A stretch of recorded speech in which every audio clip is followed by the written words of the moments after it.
सृष्टि का बहुत विस्तार हुआ, यहाँ उत्तानपाद का वंश रुक गया, कन्याओं का वंश नहीं माना है। राजगद्दी सुनिए, परिव्रत महाराज देवर्षि नारद जी को गुरु बनाने के लिए गंधमादन पर्वत की गुफा में चले गए। मूड मुड़वा लिया, पंच संस्कार करके, 10 विध स्नान करके, लंगोटी पहन करके गंधमादन की गुफा में परिव्रत महाराज बैठे हैं नारद को गुरु की दीक्षा, गुरु बनाने के लिए। नारद जी ढूंढते रहते चेला बनने के लिए, कोई मिल जाए। परिव्रत को दीक्षा दे ही रहे थे संन्यास की। मनु महाराज को पता लग गया, राजगद्दी सुनी है, ज्येष्ठ पुत्र का वंश समाप्त हो गया है और छोटा भाई ये राज्य लेना नहीं चाहता, सन्यासी बन रहा है। तुरंत मनु गए और मनु ने परिव्रत को समझाया, बोले बेटा ये तुम क्या कर रहे हो, तुमको सृष्टि जगत को चलाना है, राजगद्दी संभालो। मनु की बात ठुकरा दी। परिव्रत महाराज मनु की बात नहीं मान रहे। भगवान की जय। ब्रह्मा अपने नाती को समझा रहे, बोले बेटा यदि सावधान व्यक्ति है तो गृहस्थाश्रम कुछ भी नहीं बिगाड़ सकता। और तुमने तो बचपन में ही परमात्मा के पावन पादारविंदों का रसास्वादन किया है, माया तुम्हारा क्या बिगाड़ेगा। बेटा दो तरह की लड़ाई होती है, एक किले की, एक मैदान की। मैदान की लड़ाई में पल पल पर योद्धा को खतरा है चारों तरफ से, किले की लड़ाई में सुरक्षा है। बैरागी बनना, साधु बनना, सन्यासी बनना, ये मैदान की लड़ाई, चारों तरफ से माया का हमला होता है। गृहस्थाश्रम किले की लड़ाई, इसलिए बेटा गृहस्थाश्रम को स्वीकार। मुंक्षे भोगान पुरुषार्थ दिष्टान, परमात्मा ने तुम्हारे लिए जिन भोगों को प्रदान किया उनको भोगो। संसार का संचालन तो राजगद्दी संभालो। ब्रह्मा की बात परिव्रत मान गए और राजगद्दी पर बैठ गए, राजा बन गए। 2 रानियां हुई परिव्रत की, एक रानी जिसका नाम वरिष्मती विश्वरूप प्रजापति की बेटी थी, दूसरी रानी बड़ी रानी ये वरिष्मती, इससे 10 बेटे पैदा हुए। अग्नि द्रियत बाहु महावीर धृतपृष्ठ वेदात दीपी होत्र कवयश, ये 10 बेटे हुए इससे। और दूसरी रानी से 3 बेटे और 1 बेटी हुई। उत्तम तामस रैवत 3 बेटे हुए और पूर्णेश्वरी नाम की कन्या, जो देवयानी की मां कहलाई, शुक्राचार्य को विवाही हुई।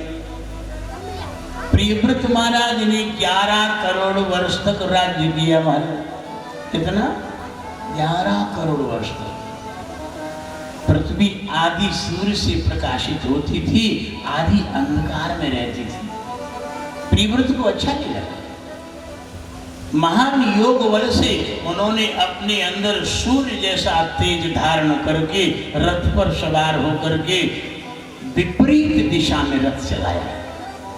पूरब में सूर्य प्रकाश कर रहे हैं, आपका रथ पश्चिम में प्रकाश कर रहा है। उत्तर में सूर्य प्रकाश कर रहे हैं, परिव्रत महाराज सूर्य जैसा तेज बना करके दक्षिण में प्रकाश कर, सारे भूमंडल को प्रकाशित कर दिया। परिव्रत का जब रथ चला है, उस रथ से ये पृथ्वी 7 भागों में विभक्त हो गई।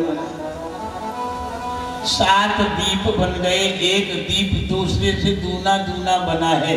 7 समुद्र बन गए, जम्बू प्लक्ष शालमली कुश क्रंच शाक और पुष्कर 7 द्वीप बने और 7 द्वीपों को घेरे हुए 7 समुद्र हुए।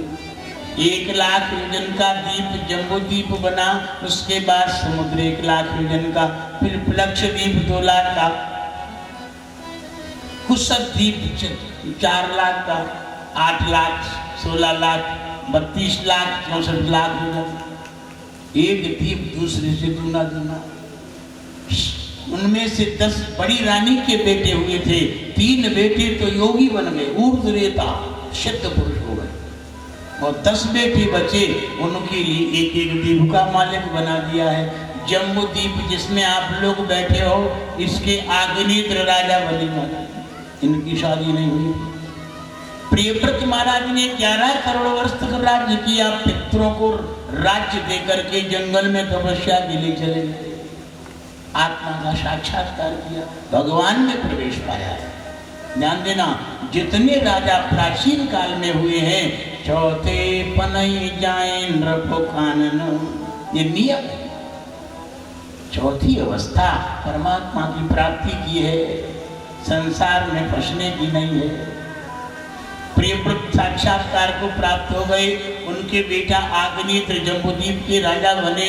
आग्नेत्र के कोई संतान नहीं थी, संतान प्राप्ति के लिए तपस्या कर रहे थे गंधमादन पर्वत की गुफा में। ब्रह्मा को पता चला हमारा वंशज कोई तपस्या कर रहा है, संतान नहीं हो रही है। तुरंत पूर्व चित्ती अप्सरा भेज दी आग्नेत्र राजा के पास, अप्सरा के साथ समागम हुआ, 9 बेटे पैदा हुए महाराज राजा आग्नेत्र। नाभि किम पुरुष हरिवर शिलावर्त रम्य हिरण्मय भद्राक्ष केतुमाल, 9 बेटे और 9 बेटों की शादियां हुई। जम्बूद्वीप के 9 खंड कर दिए, 9-9 हजार योजन के आग्नेत्र राजा ने अपने बेटों को राज्य दे दिया है। सबसे सुमेरु पर्वत के दक्षिण दिशा में जो अंतिम खंड है, इसको भरत खंड बोलते हैं, इसका राजा नाभि को बनाया। बेटों के जैसे नाम है वैसे ही खंडों के नाम है। हरिवर्ष खंड हरिवर्ष को बनाया, केतुमाल खंड केतुमाल को दिया, भद्रास खंड भद्रास को दिया, किमपुरुष खंड किमपुरुष को दिया और नीलावृत को नीलावृत को दिया। किंतु ये अजनाब खंड था, इस अजनाब खंड का मालिक जो कर्म भूमि कहलाता है, नाभि राजा को दिया। नील देवी के साथ नाभि राजा ने ऋषभ देव को पैदा किया। ऋषभ भगवान का अवतार है, ज्ञान से संपन्न है। ऋषभ देव की शादी इंद्र की बेटी जयंती के साथ हुई।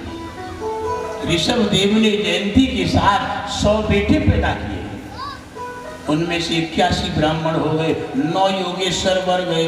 कबीर हरिर अंतरिक्ष प्रबुद्ध पिप्पलायन आविर्होत्रोस द्रुमला चमश कर भाजन, ये 9 योगेश्वर हो गए महाराज।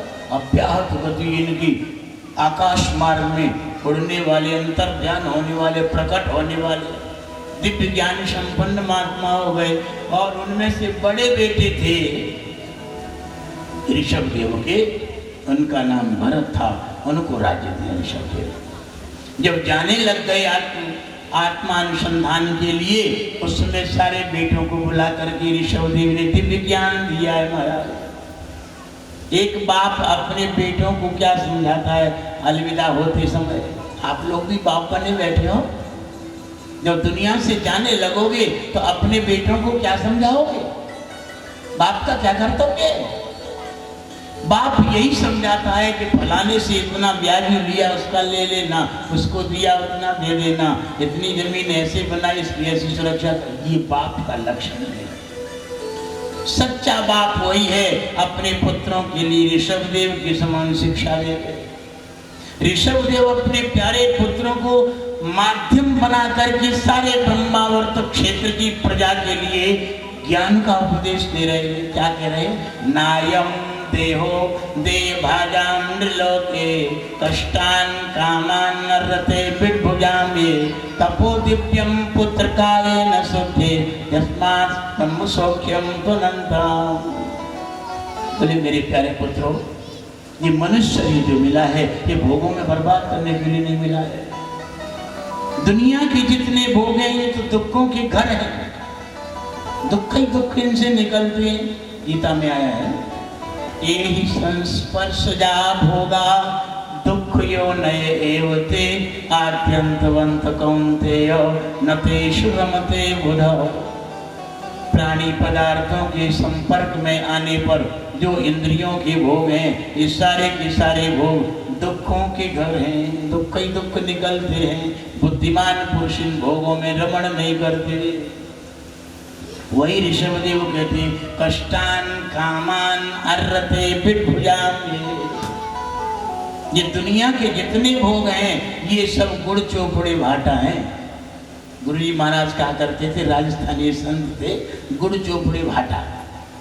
नहीं समझ में आया? अरे ये लेंटर डालने वाली गिट्टी को शक्कर की चाशनी में उसको शक्कर पट्टी बना दो और खिलाओ।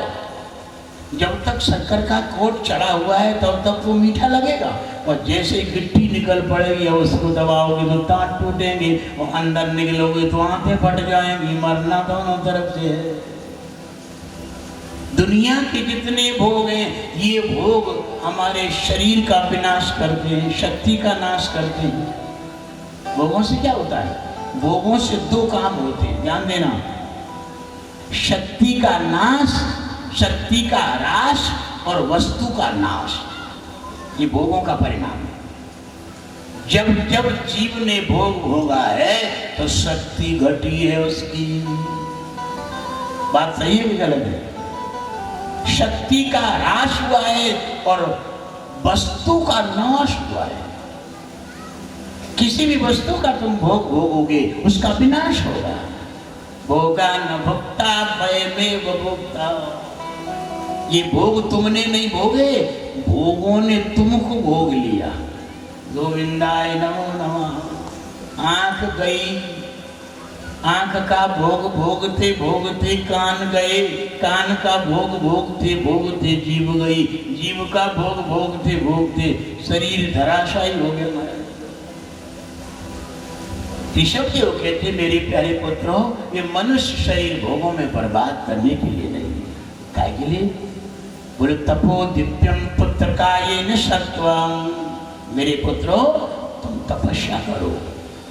तपस्या से क्या होगा?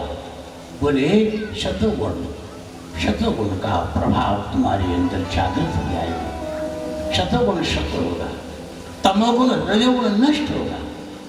ध्यान देना, रजोगुण से तमोगुण को मारे और सतोगुण से रजोगुण को मार दे, और सतोगुण से शत्रुगुण को मार करके गुणातीत होके परमात्मा में लीन हो जाए, ये मार दे। तपो दिव्यम, बोले दिव्य तप को करो जिससे ब्रह्म सुख, अनंत ब्रह्म सुख प्रकट हो जाए।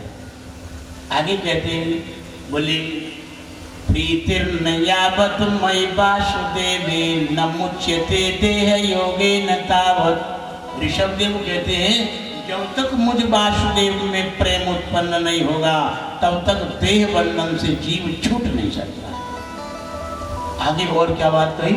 बोले पिता न सस्यात् जननी न सा स्यात्, गुरु न सस्यात् स्वजनो न सस्यात्, पतिर्न सस्यात् देवो न सस्यात्, न मोचयेत् यः समुपेत मृत्युम्।